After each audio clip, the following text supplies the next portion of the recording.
You go bow for the result, though. Nothing to discuss, oh. Cause I did by default and without any doubt, oh. I'm a me happy adult, oh. I no go feed the girl. Welcome. The Randoms.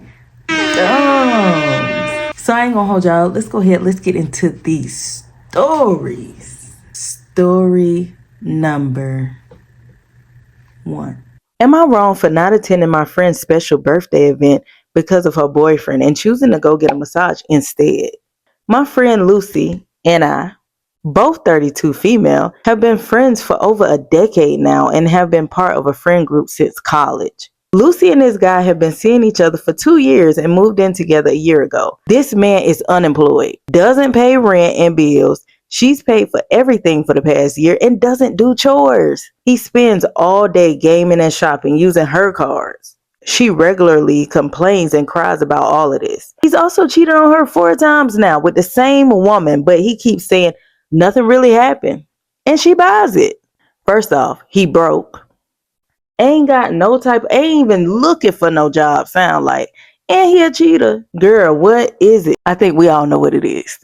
I have continuously told her about all these red flags since the beginning and how he's bad news.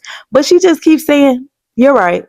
Only for her to keep going. Our other friends are more mutual and only tell her, as long as you're happy. I'm going to be real with y'all. I'm finna be 100% real, bro. Like, if I tell you over and over again about this dude, I'm at least 3 times. At least 3 times. I tell you about this dude, bro, and you still willing to be with him or whatever through everything, I'm not saying nothing else. Ain't finna have my blood pressure up. Her birthday was last week, and we have a group tradition of having a fancy birthday dinner. This time, though, she said instead of having a birthday dinner, she would just be performing an intimate, ooh, Lord, what is that word? Bosque show?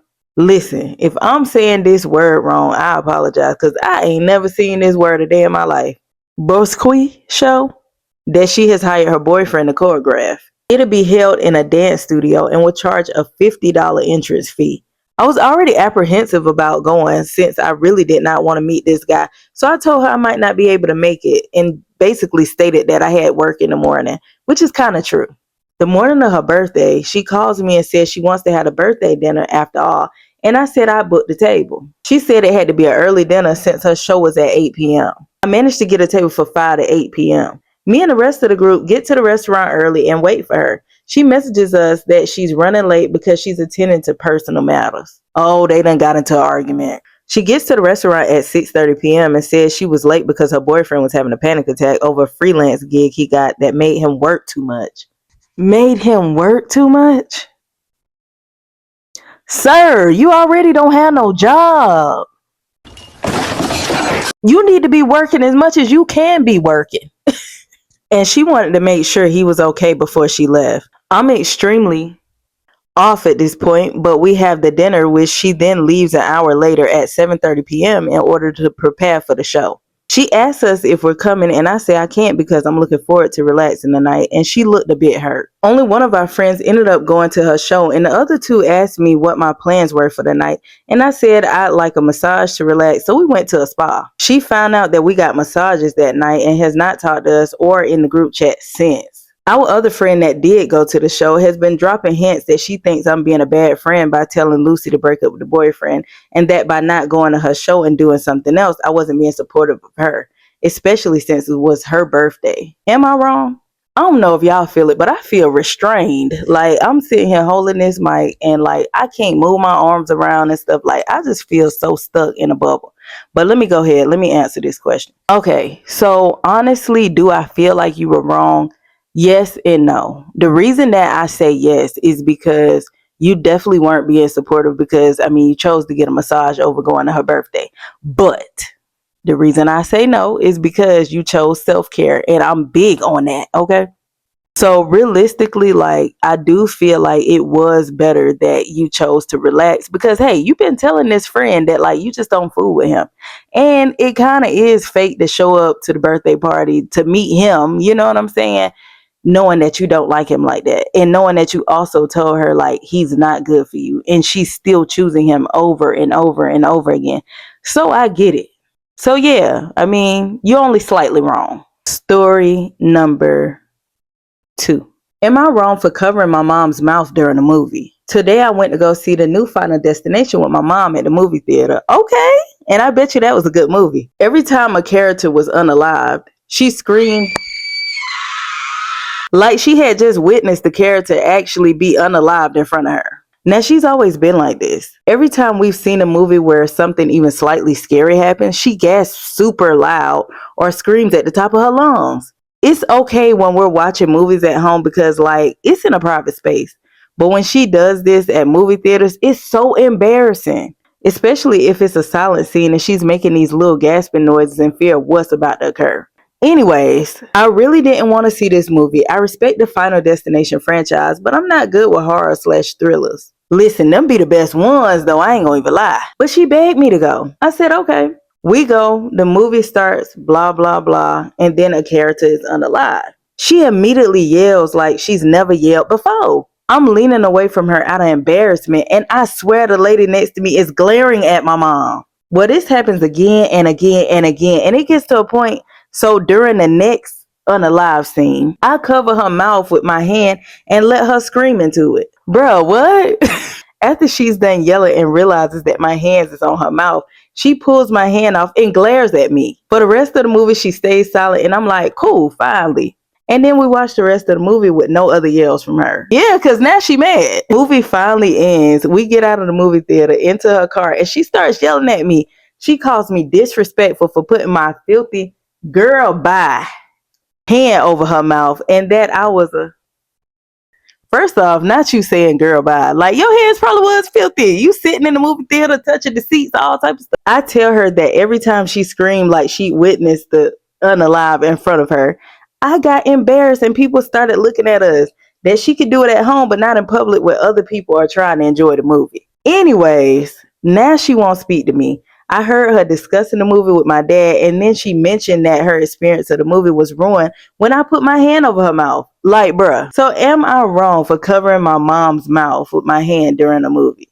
Truth be told, bro, like, you are not in the wrong because, like, the fact that she's screaming like she's literally like right there and this is real is, I don't know, it's so entertaining, bro. But at the same time, like, I would be so embarrassed too. I'd be like, okay, let me get up and leave. I'm gonna leave you right here in the movies because I can't. Like, I already have really bad social anxiety, so the fact that you making this much noise, bro, I would be out of there. But at the same time, nah, I can't even like take up for the mom. Cause bro, like, and I get she's scared. It is hard to be scared quietly. I get that. But it's like you at the movies. Next time, either she need to go to the movies by herself or y'all just wait till it come out and y'all watch it at home.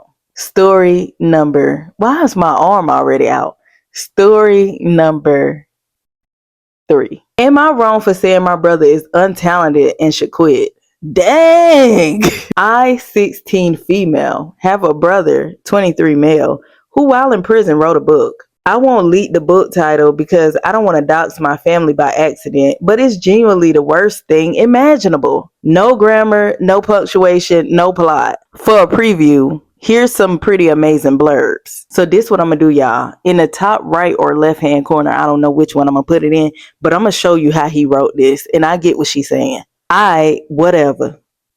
Herbert took his rainbow. I don't know what all I can say on here because I ain't got time. He flung her nappy wig toward the door.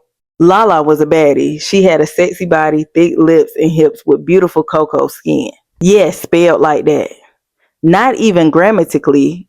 Am I saying that right? That do not sound right coming off my tongue. I be feeling like when I be reading these stories, bro, I can't read. And it's crazy because I've always been good at reading. But somehow when you reading something out loud, it just sounds crazy. Not even grammatically. I think that's wrong. Grammarly? Incorrect. There are no gaps between dialogue. Since he was in jail, I assumed this was a way to pass time, so I thought nothing of it. But he's been out for a month now, and instead of getting a job, he wants to pursue his author career. Our mom and dad didn't push back on this. Admittedly, I was not nice about this and laughed at him almost immediately.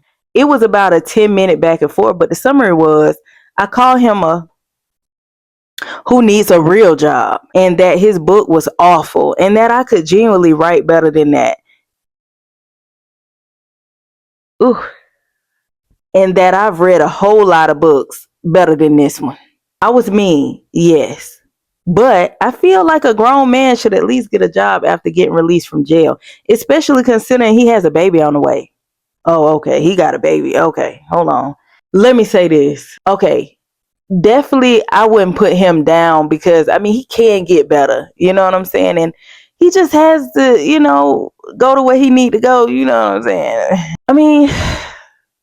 I mean, it looks bad, okay? But I do feel like he can get better if he does want to pursue that as a career. But then again, I'm one of those people where if you want to do something, do it. You know what I mean? But I do feel like because he has a baby on the way, he does need to get a job. I mean, I was yelled at for being disrespectful to an adult. My parents are making me apologize tomorrow and said that families should encourage each other and not tear each other down. I mean, you do got to be a little realistic. Granted, I wouldn't have said all that stuff, but I would have just been like, hey, I think you need to work on that, Especially considering I do have trouble being judgmental. My brother is also mad at me and it's awful around the house. I've been accused of never being supportive of not just him, but the entire family.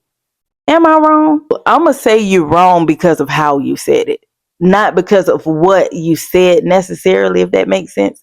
Like, yes, he definitely needs to work on that, bro. But at the same time, you ain't have to tear him down like that. That was wrong. That was mean. Yeah, I think you was wrong for the way you said it.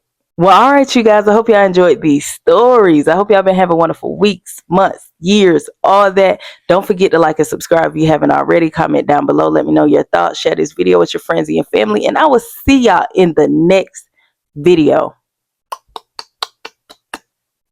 And I hope you're having a wonderful day.